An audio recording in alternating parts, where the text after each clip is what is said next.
I know you Boston Red Sox and Toronto Blue Jay fans like to watch my show, so this message is for you again. Can't you hear us knocking, Blue Jays? And Red Sox, I hope it doesn't slip away, and I hope that you guys don't blow the wild card. There's two things that a beach chair and the Boston Red Sox have in common. They both fold up at Labor Day, and that's what looks like's happening, folks. And the Yankees are charging towards the postseason. Without Garrett. 0-2 to Jackson. 2-2 from Fried. Considering what's coming. Yeah, I mean, look, I feel like he's in a really good spot, throwing the ball well. You know, went through a little lull there in the middle of the season or whenever that was, and kind of dug himself out of that. And you know, probably, hopefully, you know, going through stuff like that, you learn things and you... You know what scares me? Aaron Boone just goes, he went through that lull after the All-Star break, whatever that was. I literally just said on this show, it was his blister problem, it was healing, and he needed to get the feel back on his breaking ball, Aaron Boone. How does a dude from Long Island know that? And you're the manager, we're here a month and a half later, and you're like, whatever that was... Listen, Aaron, as a manager, I've never been one before, but get out of your vocabulary, whatever that was. This is why I can't stand national broadcast. They have no idea what's going on. They talk to these players in the locker room for half a day. John Smoltz is like a walking bottle of NyQuil with 2 feet. If you want to get a good nap in, put John Smoltz on a broadcast in Major League Baseball. Jesus, I got to put toothpicks in my eyes to stay up for the Fox broadcast. Center in a historic way.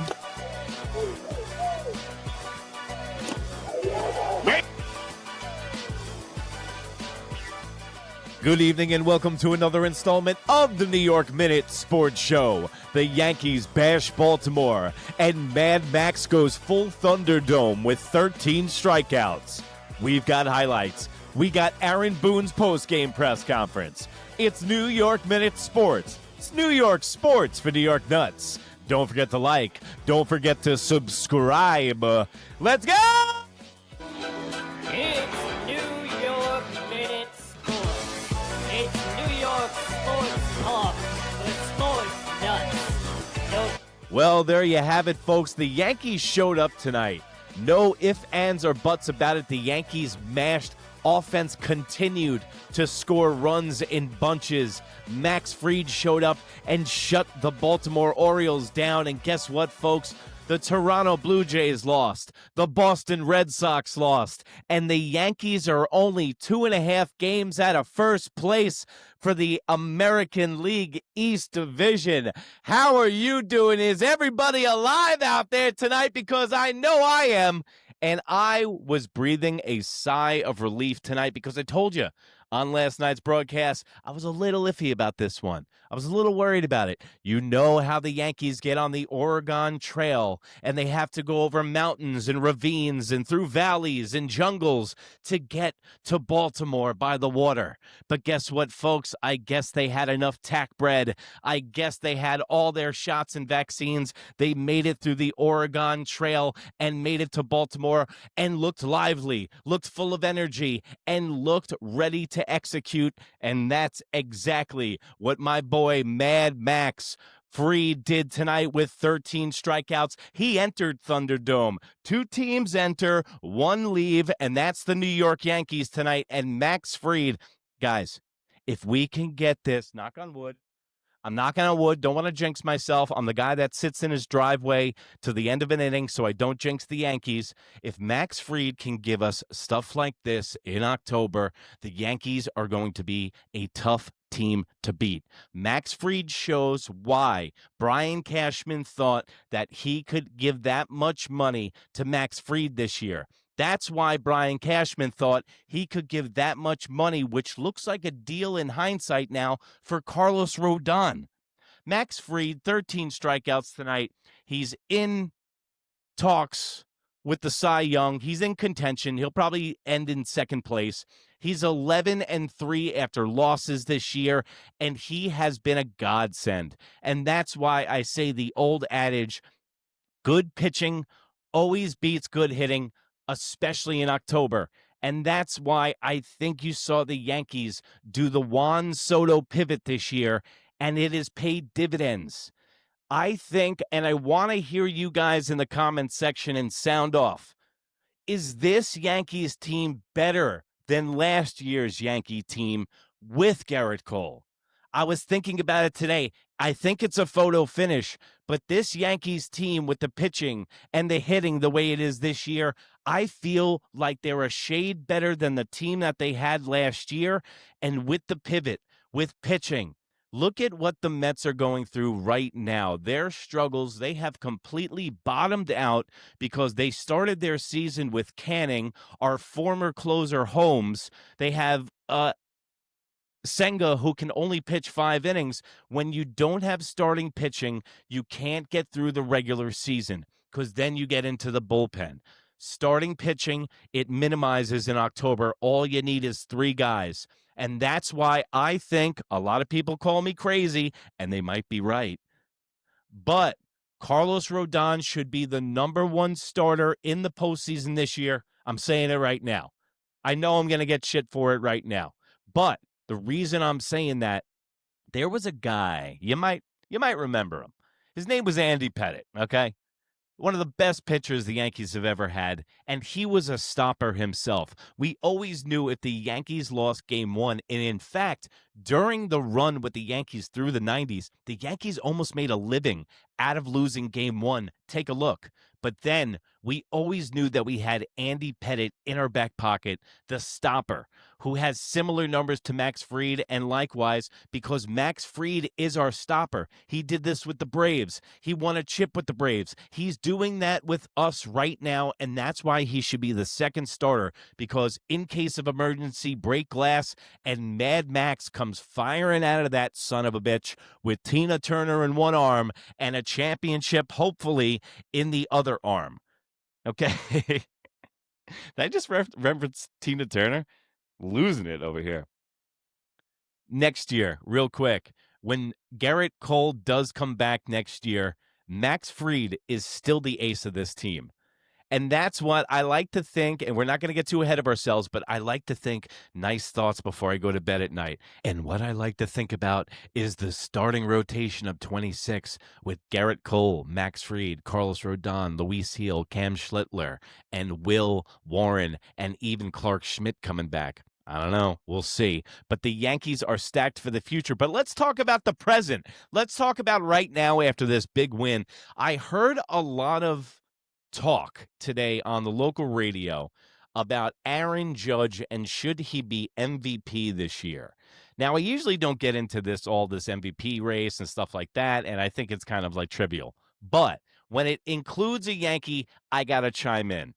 The season that Big Dumper, Carl Raleigh or whatever his name is having in Seattle is an amazing season. He broke the record for home runs for catchers. He broke Mickey Mantle's record for switch hitters in home runs in a season. That's great. But I want to ask you, when did the MVP become a home run record?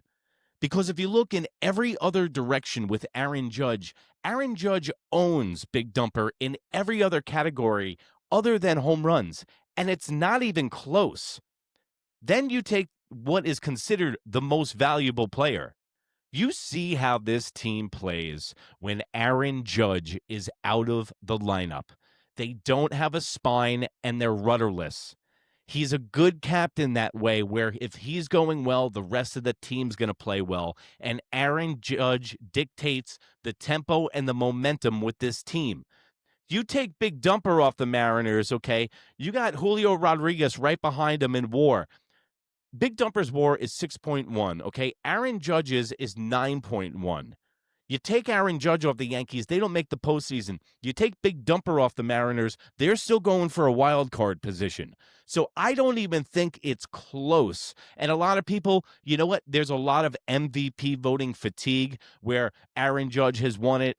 It shouldn't be at his detriment that he's won MVP and he's been great in regular seasons, and he's won it before. It shouldn't be his detriment that he's won it before and people are tired of voting for him. Also, another thing I want to ask the Yankee fans in the comment section, let me know about this. Do you think that we get complacent with Aaron Judge's greatness? Now, hear me out. I know, let's put the clutch World Series game, let's put that all aside. Regular season stats. Aaron Judge is a regular season player, is one of the greatest players I've ever seen. Do you get complacent with watching him? Like, do you get so used to him being so good that we kind of yawn at the fact that we're seeing greatness all the time? The other example I could use of that is Alex Rodriguez. I mean, we were booing this guy out of the stadium because he wasn't clutch until the 2009 postseason in the playoffs. But we were booing this guy, and he was a great regular season player, but we were kind of like, he had 56 home runs one year, and we were yawning at it because he wasn't doing well in the postseason. So what I think is that when you see guys like this on a regular basis, day in and day out in baseball, they can kind of get lost in the shuffle. And yes, Aaron Judge is that good when he makes up. It makes headlines, and it's that big of a story. Let's go to the Yankees headline, and Fox decided to do Volpe really dirty. I don't know who Volpe pissed off in the producer truck, but look at these stats that they throw out for Anthony Volpe and the Jose Caballero. This is why I can't stand national broadcasts. They have no idea what's going on. They talk to these players in the locker room for half a day. John Smoltz, he's like John Smoltz is like a walking bottle of NyQuil with 2 feet because that guy puts you to sleep. If you want to get a good nap in, put some Bob Ross on or put John Smoltz on a broadcast in Major League Baseball. Jesus, I got to put toothpicks in my eyes to stay up for the Fox broadcast, but they're doing my boy Anthony Volpe wrong here. He must have slept with the producer's wife or something. Look at this. 139 starts at shortstop, 208 average, 19 errors in yellow highlight, third most amongst shortstops. Jose Caballero with the Yankees, 11 starts, 820 OPS, 14 stolen bases, traded July 31st. What about the rest of the year? Like, they are sandbagging Anthony Volpe. Who did this? Did some Yankee fan that works for Fox that can't stand Volpe and needs him out? Are people doing guerrilla warfare against the Yankees? Are they raging against the machine of Brian Cashman and Aaron Boone and putting graphics up there that hopefully get Anthony Volpe out of the lineup? I don't know, folks, but I'm here to document it all. Right here, New York Minute Sports, right here on YouTube. Don't forget to like, don't forget to subscribe. Go over to Instagram, New York Minute, NEWYRKMIN, and follow us on there. But Anthony Volpe, Caballero battle for shortstop. Caballero played third base. Volpe played short tonight. It was kind of equal in the hits and the runs and stuff, but guess what? Cab gets on base more. He draws more walks than Volpe. And then when he does draw a walk, he gets on the base, and he's electric dynamite. He's a better base stealer than Volpe, and in my eyes right now, I say Caballero is the winner of the starting shortstop position going into October. But you can't put Anthony Volpe in Serbia because if you see some of his throws tonight to first base, his arm does look better after the cortisone shot, and he gets 1 game on, 1 game off. It seems like it's to be working for Anthony Volpe. Also, Rosario, look what he does. Okay? This guy could be in a coma, and he just wakes up, and he has 2 hits. This guy, that's why I love him off the bench. This guy is not affected by sitting and collecting dust and not playing games. It seems like whenever he gets in, he produces and plays a solid defense. He was even playing second base, opened up the game, and that's another question to you guys. I had the commentary on mute because John Smoltz, I can't stand him. First of all, why was Rosario playing second and then he pinched Jazz? It wasn't like the game was really tight and he pinched hit for Jazz. Was that some kind of discipline for Jazz? Was Jazz maybe a little sick to start the game? But I noticed that, and that was a little weird to me because he pulled Rosario out. Rosario was hitting the cover off the ball and playing second. But that's what he brings to the table, guys. He can play right field. He can play second base. He can play third base. He can play all over the place. And that's going to be needed in October with defensive replacements. And it also lets Ryan McMahon get a night off because he's been dinged up. Diving into the stands, diving into the dugout the other night, hitting the side on a railing. But as long as we got his defense and he's healthy in October, that's all we need because he will give you the occasional pop. All right, Stanton Goldschmidt. Looks like the Cocoon Boys, the Golden Girls, they're starting to come out of their rusty spot. Paul Goldschmidt, he looks rested. He looks healthy. Giancarlo Stanton looks like he's going to start going on a little bit of a Giancarlo Stanton tear, and that's going to be perfect timing because, guys, this season is wrapping up very soon. We got a week and a half left of the New York Yankees regular season right here on New York Minute Sports. We're going to have it covered wall to wall for you. I'm not going anywhere. We're going to have every pitch covered, and let's go to Aaron Boone, Bubbles Buffoon. Boop, boop. All aboard the excuse train for Aaron Boone's postgame press conference.